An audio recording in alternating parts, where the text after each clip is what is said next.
Sud Radio, le coup de cœur des libraires. Valérie Expert, Gérard Collard. Bonjour Gérard. Bonjour madame. Bonjour à vous, auditeurs de Sud Radio qui aimez les livres. Oui, il y a encore toutes les semaines, on se demande comment on va y arriver. Ouais. Parce que l'édition nous abreuve de choses diverses et variées, pas toujours formidables. Non, le nombre de temps qu'on perd à commencer des bouquins et tout, alors soit ils ont des belles couvertures et il n'y a rien dedans, soit ils ont des couvertures moches et il y a quelque chose dedans, soit il y a des couvertures moches et il n'y a rien dedans. Mais nous, on trouve des trucs qui réunissent les belles couvertures et avec des choses intéressantes. Mais après, le stress est là quand même. Alors, on commence avec quoi ? Alors déjà, je voulais vous remercier pour moi qui est un des plus beaux romans de l'année, enfin de ce début d'année, c'est celui de Hélène Gersten qui s'appelle Césambres chez Grasset, qui avait fait 555. Je vous remercie parce que ça démarre très bien. Les gens vraiment ont adoré. Les retours sont absolument excellentissimes. J'ai encore eu personne qui m'ait dit qu'il s'était ennuyé. J'avais un peu peur parce que il y a un moment ça peut être lent, mais en fait c'est plein de rebondissements et tout. Donc je vous en remercie et ne passez pas à côté de ce roman qui est vraiment une très jolie chose, très belle chose. Très beau livre. Alors il y a le nouvel Ellory, R.J. Ellory qui nous... À ne pas confondre avec Elroy, attention. Non, ça n'a absolument rien à voir. Si j'étais provocateur, je dirais qu'il y en a un qui est bon et l'autre qui est pas bon, mais bon, c'est pas vrai. Elroy est un excellent écrivain, mais moi je déteste. Alors, moi non plus, j'aime pas. Ellory, c'est un très grand auteur de polars, polars qui sont addictifs. Et donc, moi, j'ai pas lu le dernier. Alors, il s'appelle Au nord de la frontière aux éditions Sonatine. Et vous avez un shérif, Victor, lui il est seul, il survit parce qu'il a perdu sa femme et il a un frère avec qui il s'est disputé il y a très longtemps et on lui apprend que ce frère est mort, donc qu'est-ce qu'il va faire ? Il va aller voir sa dépouille et alors il découvre déjà que ce frère avait une fille de 12 ans et puis une femme, ce qu'il savait pas du tout. Alors vous allez découvrir au fil parce qu'il y a plusieurs choses là-dedans. Il y a l'histoire de cette famille, le pourquoi de la dispute. Il y a psychologie. En plus, il a une finesse d'analyse psychologique qui est très bien. Et donc il va se rendre compte que son frère, il est pas mort. Sa mort, elle est pas naturelle. Elle est louche. Donc il va commencer à faire une enquête. Alors il y a aussi le milieu, c'est-à-dire c'est les Appalaches. Les Appalaches, c'est le trou du cul des États-Unis. C'est le plus pauvre. C'est un pays absolument magnifique où les gens sont comment on dit bruts. Ce sont des montagnes. Les gens sont assez bruts, mais alors ils sont très fiers de leurs racines. Et là va commencer dans un polar, vous avez en plus plusieurs enquêtes, parce que vous allez voir, vous allez pénétrer dans le monde il y a de la corruption, de la violence. Et il y a cette petite fille de 12 ans. Alors c'est un roman sombre, une fois que vous êtes alors par contre c'est un page turner, une fois que vous avez commencé, vous lâchez plus. Et puis il y a cette petite fille, c'est quand même un sourire, un visage. Il va se retrouver dans cette petite fille. C'est une histoire d'amour aussi entre cette petite fille et ce Victor et cet oncle. J'ai trouvé ça absolument sublime. C'est-à-dire que je suis pas j'en ai un peu marre moi les romans américains qui se passent dans les milieux pauvres où on décrit et tout et vous ressortez de là-dedans lessivé en vous disant je vais me tirer une balle parce que c'est pas possible.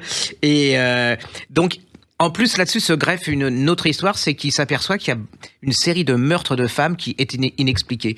Et donc là, c'est un immense polar, c'est un excellentissime polar. Si vous avez jamais lu, il y en a beaucoup qui sont en poche. Vous pouvez lire tous ceux qui sont en poche. En format de poche, il y en a beaucoup. Mais celui-là, moi, je trouve qu'on retrouve le Ellory dans les meilleurs Ellory. Ouais, il y en absolument. a eu, je crois que c'était l'avant-dernier qui se passait dans le froid, qui était un peu. Moi, on n'avait pas accroché. J'avais pas accroché du tout. Mais là, c'est vraiment une merveille. Donc, allez-y, ça s'appelle Au nord de la frontière. C'est aux éditions Sonatine.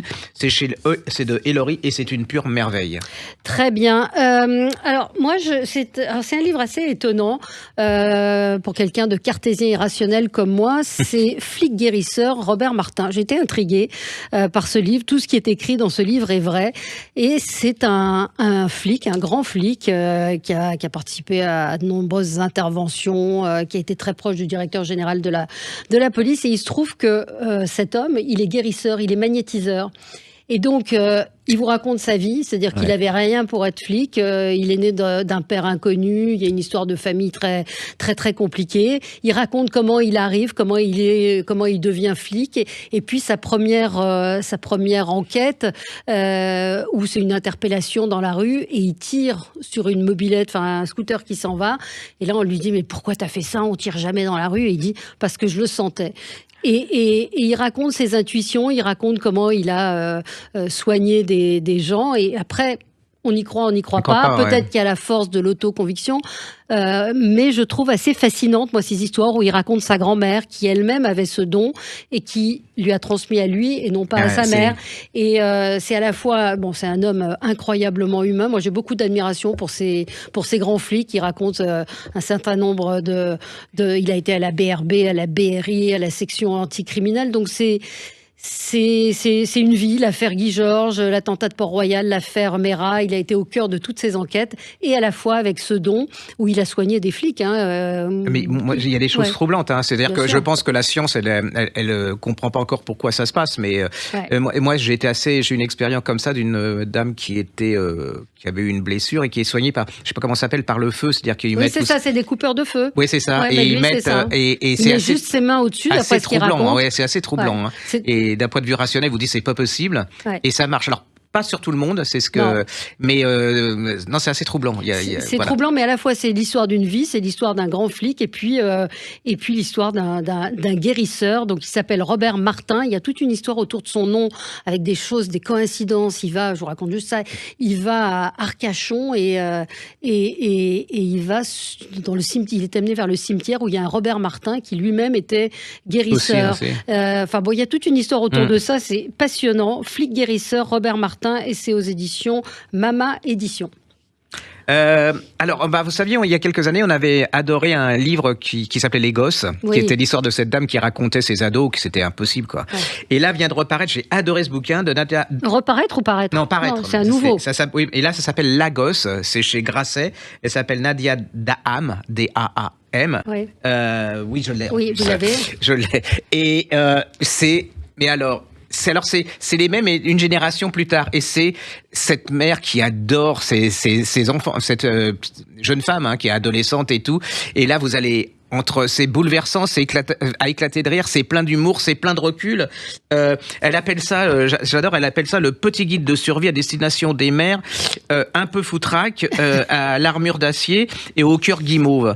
Et là, on voit le décalage entre les générations. Elle essaye de comprendre. Il y a un moment, on est largué, mais tout le monde ressent ça. Il y a un moment, on se dit, mais alors c'est plein de joie, de colère, d'amour.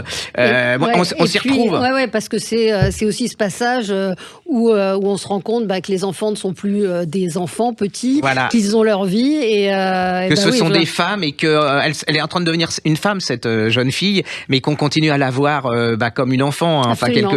Et puis physiquement, et puis quand elle lui dit, par exemple, je sais plus ce qu'elle lui dit, elle lui dit t'as un coup de signe, et l'autre il fait ouais c'est ça, tu me prends pour, tu vois, elle y croit pas alors que c'est vrai. C'est plein de pudeur, plein d'humour, c'est à éclater de rire. Et même si vous n'avez pas des enfants, on a tous connu des ados, des filleuls, des amis qui ont des enfants. On s'y retrouve. Et j'ai beaucoup mais alors en plus, moi j'ai beaucoup d'admiration pour les mères actuelles parce que ça doit être un peu compliqué et un peu dur. Elle a un recul. Voilà, personne ne m'avait expliqué qu'en grandissant, la gosse me regarderait de haut et de travers. Et oui, c'est la grande désillusion des parents quand les enfants grandissent. Quoi d'autre, Gérard? Alors, je sais pas si j'en avais parlé la semaine dernière, mais j'ai adoré. Alors, je le répète, j'avais rien pour lire ce livre, c'est de Simonetta Greggio. On en avait parlé, mais il faut le redire, Mes nuits sans Bardot, chez Albin Michel, parce que ça m'a fasciné, ce bouquin. C'est-à-dire que j'ai détesté, je me disais, le principe est détestable. Je sais pas, Bardot, c'est Bardot, c'est un mythe, j'ai pas. Et en fait, j'ai été fasciné par cette femme qui est fascinée par Bardot, qui va se rapprocher d'elle, elle va louer une maison à la Madrague, elle va lui envoyer des mots, et en même temps il y a Bardot qui raconte sa vie. Alors vous allez croiser plein de gens célèbres, mais à la manière, je sais pas, il y a quelque chose qui fait que ce bouquin, j'adore Greggio, n'importe comment, c'est une excellentissime écrivain, et quand elle parle de l'Italie et ainsi de suite, allez-y, parce qu'il y a beaucoup de gens qui ont quand je leur ai conseillé ça, m'ont dit Bardot, ça va, on en a 2000, 3000, voilà, puis alors il y a les a priori, puis il y a aussi les a priori. Et ils sont revenus en me disant vous avez eu raison, parce que en fait je sais pas si je déteste ou si j'aime ce livre, mais j'ai été jusqu'au bout avec passion et j'ai adoré quand même. Voilà, donc allez-y, c'est ce genre de livre assez qui a du caractère, ce qui est de plus en plus rare à notre époque avec les ectoplasmes qu'on a. Donc là c'est ça c'est sûr. Ce livre, je vous en parle, il est publié chaque année, 120 autrices et auteurs qui imaginent des histoires. Là c'est le livre, c'est donc des textes illustrés. J'aime j'aime beaucoup ces dessins par Jacques Coq, je ne sais pas si on dit Coq ou Coche, et c'est en soutien à l'association du rire médecin. Faut le faire, ça c'est... Ces médecins qui dans les hôpitaux, ces soignants qui dans les hôpitaux vont ils vont soigner avec leur nez de clown. Et donc, ce sont des petits textes. Le livre, c'est une protection en noir et blanc ou en couleur sur notre monde ou sur un onde. C'est des très, très beaux. Il y a Sonia Deljong qui a écrit le livre. C'est un tapis volant qui m'emporte jusqu'au rivage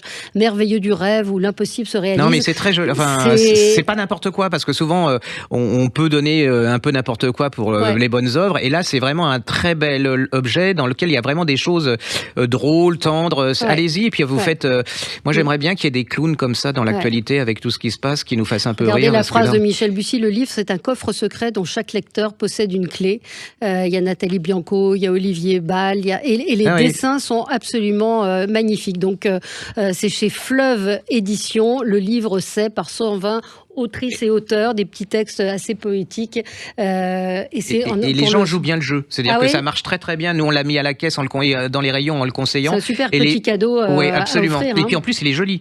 Je veux dire, quand vous regarderez en podcast... Les dessins, Ah oui, les dessins sont absolument... Non, mais c'est vraiment très beau. Bon, donc on vous le conseille, faites une bonne action. On marque une pause et on se retrouve tout de suite avec vous sur Sud Radio pour d'autres livres. Sud Radio, le coup de cœur des libraires. Valérie Expert, Gérard Collard. Alors Gérard, alors je vous ai trouvé une des sagas de l'été. Ça va être une trilogie. J'adore ça quand c'est hyper bien fait. Vous savez, il y avait cette fameuse saga qui se passait en Italie sur cette famille qui était extraordinaire, qui a fonctionné. Et là, vous allez vous retrouver. Mais là, vous mettez votre polaire, votre doudoune et tout, parce que c'était l'Italie, vous étiez en maillot de bain. Là ça se passe en Finlande. On est la fin du... Alors déjà, il faut déjà ça s'appelle Génie, 3 femmes de la Baltique de Anne-Christine Antelme, c'est chez La Belle Étoile. Regarde, j'aime bien la couverture. C'est joli, je trouve. C'est rose, avec, donc c'est girly, et puis il y a une image un peu ancienne. Ceux qui ont eu l'idée de ça, vous le mettez en pile, on ne voit plus que ça. Ça, c'est une idée de génie. Et donc, c'est l'histoire d'une jeune femme en Finlande, à la fin du 19e. Là, c'est l'industrialisation, c'est-à-dire que les usines poussent et tout. Elle est fille de pasteur. Elle a un côté... elle aide les pauvres. Vous savez, comme on aidait à l'époque, c'est-à-dire on se rassemble entre tous les notables, on collecte des fringues, de l'argent, de la nourriture. Et puis là, il y a alors elle est fille de pasteur. Alors déjà, faut le dire aussi, la traduction, c'est une merveille. Ça se lit, mais alors le style, mais c'est d'une fluidité incroyable. Rien que ça, vous avez envie de le continuer. Et donc, elle va tomber plus ou moins amoureuse d'un jeune homme, qui lui est là pour défendre les ouvriers, parce qu'il y a une grosse entreprise de coton, je crois, dont le patron, est très conservateur. Pardon ? Dans le froid ? Oui, ça doit être autre chose, mais enfin bon.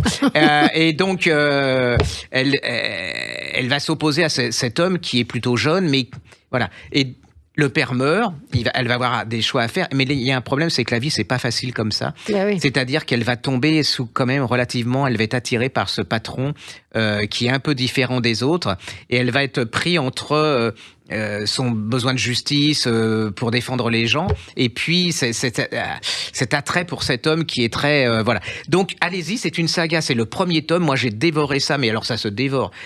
Ça m'a énervé parce que j'ai pas pu commencer mon premier épisode de ma série que j'avais vu sur Netflix. C'est bon signe, ça. Bah oui, donc ça m'énervait et je me disais, faut que je commence cette série, et je l'ai pas lâché, ce bouquin. Allez-y, c'est vraiment une pure réussite, j'en parle très mal, mais c'est très très bien, et c'est exactement le genre de trilogie que si vous avez aimé celle qui passe en Sicile, vous allez adorer celle-là. C'est pour ça que c'est formidable, ce genre de livre, parce que quand vous savez qu'il y en a 3, c'est un régal. Et en plus, moi, la Finlande, je connaissais rien. L'industrialisation au 19e siècle en Finlande, je vais vous dire, ça me... Rien. Donc vous nous le conseillez. Voilà, allez-y, c'est vraiment, ça s'appelle 3 femmes de la Baltique de Anne-Christine Antel, et c'est à La Belle Étoile. Alors, moi, je voulais vous signaler la reparution, je ne sais pas si on dit comme ça, de Toilette pour femmes de Marie... La réédition, vous avez raison, bravo. Non, mais je connais très peu de mots, mais...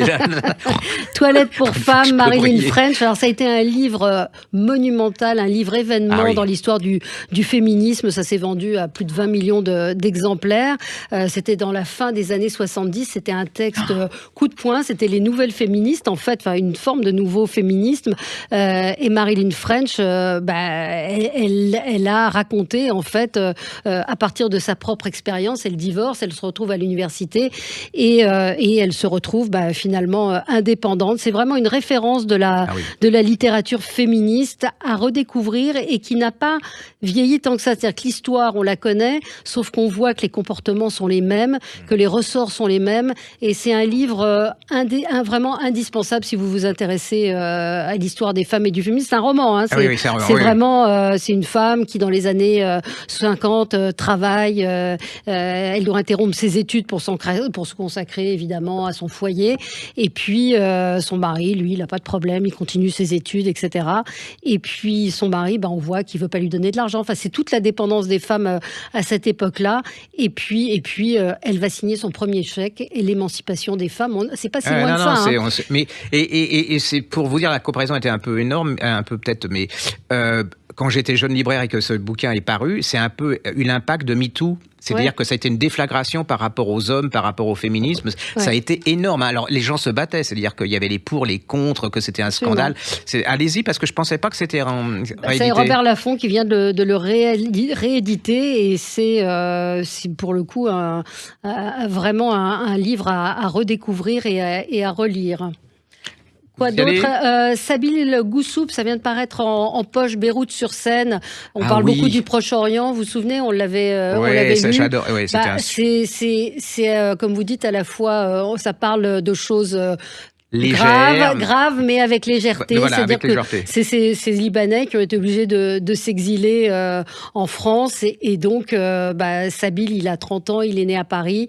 Et ses parents, eux, sont partis pendant la guerre. Hein. Et puis, il se rend compte qu'il y a une vraie solidarité et que Beyrouth existe aussi à Paris, qu'ils ont des amis, des gens qui recréent un peu cette communauté, qui a le WhatsApp aussi, qui fait que les liens ne sont pas totalement rompus. Donc, c'est une façon de redécouvrir peut-être qui sont les Libanais, des gens c'est plein d'odeurs, de couleurs, de générosité, extrêmement de chaleur. Sympathiques, extrêmement, et puis l'attachement à leur pays, à ce pays qu'on ne peut qu'aimer, qu'est le Liban. Et moi, j'ai beaucoup d'admiration pour ces auteurs parce que c'est très difficile d'être toujours sur la corde raide, c'est-à-dire le faire avec humour et légèreté en disant des choses profondes et en vous émouvant. C'est tellement plus facile de faire pleurer les gens en faisant dans la grosse tristesse. C'est vraiment, il y a toute une école comme ça. Vraiment, allez-y parce que moi, je connaissais rien au Liban et aux gens du Liban. Et là, vous avez découvert vraiment la communauté puis la culture libanaise. Il y a une vraie culture. Parce que lui, il a envie de découvrir. Donc, il part à la rencontre aussi de ces Libanais. Il va au Liban et il va les interroger sur ce qu'est leur pays, ce qu'était leur pays. Et quand on a eu la chance de connaître des Libanais qui ont connu le Liban avant la guerre, on voit l'Éden qu'était ce pays. C'est vraiment des chaleureux. Et alors, j'ai appris, c'est que par des amis, qu'il y a une énorme communauté libanaise au Canada. Au Canada, oui. Moi, je me souviens que dans les années 70, dans mon école, sont arrivées des Libanaises, des jeunes filles libanaises qui étaient dans mon école et qui avaient fui la guerre, qui avaient 10 ans, qui avaient tout quitté pour ça. Donc, c'est cette histoire-là qu'il raconte. Donc, Sabil Goussoub, c'est dans la collection Point, ça coûte pas cher, Beyrouth-sur-Seine. Alors, vous savez, il y avait la trilogie, c'était la fin de la trilogie, ça s'appelait La Louve Noire, qui se passait, qui est un chef-d'œuvre. Hein, les deux premiers étaient. Et là, moi, j'attendais le troisième. Alors, vous allez retrouver dans troisième égal au. C'est très très rare que les trilogies se terminent avec un troisième tome qui soit l'égal, à la hauteur des deux précédents. Et là, vous allez retrouver Antonia. Alors, Antonia, c'est la femme la plus intelligente du monde que les gouvernements vont chercher pour résoudre des histoires pas possibles. Et puis il y a Yon. Alors, je sais pas si on dit John ou Yon, c'est J-O-N. C'est son compagnon de toujours dans les enquêtes et tout. Et là, dans le troisième tome, il est enlevé. Il est enlevé et on lui envoie un texto et c'est son fameux ennemi, Mr. White, si vous avez lu les deux premiers. Et là, il a, pour sauver son compagnon, elle doit résoudre 3 cold cases. Mais alors, vous y allez, vous rentrez dedans, vous lâchez. Mais alors, si vous aimez les séries de télé, genre Netflix et trucs, Canal+. Et là, vous êtes emporté par l'histoire. Et puis, c'est un talent immense. Et moi, le personnage d'Antonia m'a fasciné. Et le premier tome mais je me suis pris plein dans la tête parce que c'est d'une originalité, d'une force et d'une Voilà, donc allez-y, si vous n'avez jamais lu, les 2 premiers tomes sont en pocket et le troisième vient de paraître. C'est un chef-d'œuvre. Donc commencez par les au niveau trilogie polar, c'est vraiment un chef-d'œuvre. Bon, redites-nous le titre du dernier. Ça s'appelle La Louve Noire. Alors le dernier, c'est chez Fleuve Noir. Le dernier, ça s'appelle Le Roi Blanc. Et il s'appelle Juan Gomez Jurado. Jurado, je sais pas. Comment ça s'écrit? Dites-nous comment ça s'écrit. C'est avec un J-U-R-A-D-O. Donc je crois que le J, on dit Rourado. Rourado, voilà, pas mal. Trilingue, quadrilingue, voilà. Polyglotte. Vous connaissez ce mot? Voilà. Linn Ullmann, fille 1983, c'est traduit du norvégien par Jean-Baptiste Courceau. C'est paru chez Belfond. Linn Ullmann, c'est une des filles d'Ingmar Bergman et de Liv Ullmann. Donc vous imaginez être la fille de 2 monstres sacrés comme ça, c'est pas évident. Elle est évidemment non, c'est pas évident, mais elle est très belle. Elle a 16 ans, elle vit à New York, elle rencontre évidemment plein de gens par ses parents et un photographe la repère et lui demande de venir à Paris. Elle a 16 ans, sa mère ne veut pas qu'elle parte, elle part, elle se retrouve dans un Paris complètement paumé. Et elle raconte 40 ans après ce que cette rencontre avec cet écrivain avec ce photographe qui ne s'est pas bien passé, a suscité en elle ce souvenir. C'est très belle écriture, pas facile, avec un style très particulier, mais quand je dis pas facile, ça se lit. Hein, c'est ce que je veux dire, c'est que c'est pas... c'est pas Thomas Bernard. C'est pas Thomas Bernard. Non, mais il y a des allers-retours comme ça, des choses qui reviennent, des phrases qu'elle réécrit. Mais ce que je veux dire, c'est que c'est pas un livre à l'eau de rose, c'est un livre exigeant. C'est sur... le désir, la honte, tout ce qu'on peut ressentir quand on a 16 ans, qu'on fait des choses sans trop y penser, et quand on y réfléchit après. C'est tout à fait dans l'époque, et ça fait partie aussi de cette parole qui se libère sur le comportement qu'ont pu avoir certains photographes, on va parler de ce milieu-là, ou certaines personnes. Et pas que. Linn Ullmann, fille 1983, très très très beau livre, c'est chez Belfond. Alors la semaine dernière, vous m'avez dit oui, on adore. Alors c'est vrai, Margaret Kennedy, le festin et le divorce à l'anglaise en folio. Je n'ai pas lu l'oracle qui vient. Eh bien, je l'ai lu pour vous faire plaisir. Pour moi. Et absolument. Et c'est toujours aussi. Alors on est dans un village anglais avec un artiste, une famille recomposée avec des mœurs, comme on dit, un peu olé olé, comme diraient les conservateurs d'un certain temps. Et puis il y a un terrible orage, une tempête, et là l'homme disparaît et ça tombe il y a une chaise qui est foudroyée. Et cette chaise, comme c'est un artiste, le village se dit, le maire, c'est sa dernière œuvre. Donc là on va le mettre à l'enchère. Voilà. Et c'est une caricature, mais c'est cruel, mais c'est drôle, du monde contemporain de l'art. C'est-à-dire que de n'importe quoi, on peut tirer. Mais c'est aussi une satire des familles recomposées. On retrouve tout l'humour, la cruauté, la finesse. Comment on peut avoir cherché... Enfin, moi, je suis fasciné par ces écrivains qui ont une capacité d'imaginer des choses, mais on se retrouve, c'est universel. On se retrouve parce que le coup de la chaise foudroyée, je veux dire, qui est trop... Ah oui. Et puis se dire, elle va tenir un roman avec ça, c'est pas possible. Moi, ce que j'adore avec ce type d'écrivain, c'est qu'encore une fois, c'est incroyablement contemporain, pas du tout démodé. C'est fou. Ah oui. Et alors qu'elle date des années 60, c'est-à-dire que autant il y a toute une littérature des années 60 qui a vieilli, mais alors ceci dit, il y a des années 2010 ou 2020 qui sont déjà vieux, mais là c'est vraiment passez pas à côté de Margaret Kennedy. C'est en folio et vraiment ça fonctionne. Mariage à l'anglaise, c'est un régal, et donc celui-ci s'appelle Les Oracles et c'est chez Belfond. Quai Voltaire. Quelques petits livres pour enfants, peut-être pour finir. Je suis un dragon.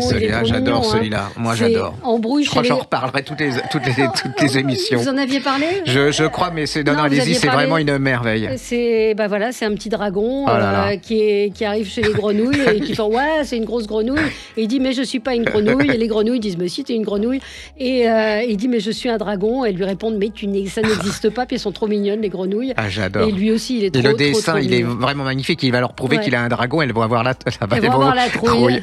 Voilà, tu es une grenouille, et donc ça s'appelle Je suis un dragon, embrouille chez les grenouilles. J'ai adoré. C'est Sabina Hahn, et c'est à l'école des loisirs. Allez, on se retrouve la semaine prochaine avec vous, Gérard. À bientôt. Sud Radio, le coup de cœur des libraires. Valérie Expert, Gérard Collard.